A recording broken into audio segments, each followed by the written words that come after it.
कुल्टी में केंद्रीय जांच एजेंसी एनआईए ने की छापेमारी। आसनसोल के कुल्टी थाना क्षेत्र के डिसेरगल गांव में स्थित एक घर पर केंद्रीय जांच एजेंसी एनआईए ने आज सुबह 8 बजे छापा मारा। सूत्रों के अनुसार आज मंगलवार सुबह से ठेका श्रमिक संगठन अधिकार संगठन की नेत्री सुदीप्ता पाल के घर पर एनआईए और एसटीएफ ने संयुक्त रूप से तलाशी अभियान शुरू किया। सुदीप्ता पाल एक किराए के घर में रहती थी। हालांकि इस छापेमारी का कारण अब तक पता नहीं चल पाया है। घटनास्थल पर कुल्टी थाने की बड़ी पुलिस फोर्स तैनात है।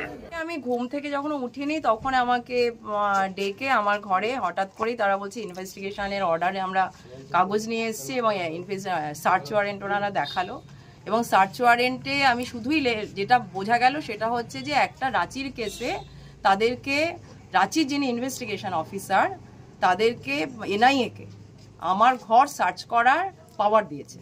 সেটার ভিত্তিতে ওনারা আমার ঘর সার্চ করার নামে ঘর তন্নাস্তি করেছে পুরো এবং সমস্ত কিছু ওলটপালট করে তারা যেটা সব থেকে সমস্যা হয়েছে আমার যেটা অ্যান্ড্রয়েড ফোন নিয়ে গেছেন, হার্ড ডিস্কটা নিয়ে গেছেন, যেটা আমার একমাত্র কম্পিউটার যেটাতে আমরা কাজ করি। আমাদের আজকেও কিছু চিঠি লেখার কথা, এই সামনে 10 তারিখে আমাদের হিয়ারিং আছে আরএলসিতে, সেগুলো কোনোটাই আমরা করতে পারবো না।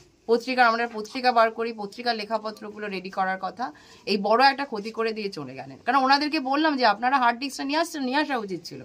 হয় হার্ড ডিস্কটা নিতে গেলে আমাকে একটা দিতে হবে, এটা তো ডেমোক্রেটিক জায়গা। ইচ্ছে করলো আমি নিয়ে চলে গেলাম, এটা তো হয় না, আমার কাজটা তো হ্যাম্পার হবে। তো ওনারা বলছেন হ্যাঁ সেটা আমরা বুঝতে পারিনি। না বুঝতে পারার তো কিছু নেই। এবং আমরা বললাম যে হার্ড ডিস্ক ফেরত পেতে এখন 6 মাস লাগবে আমার, এবং সম্পূর্ণ মিথ্যে কেস সাজিয়ে এই ইনভেস্টিগেশনটা হয়েছে।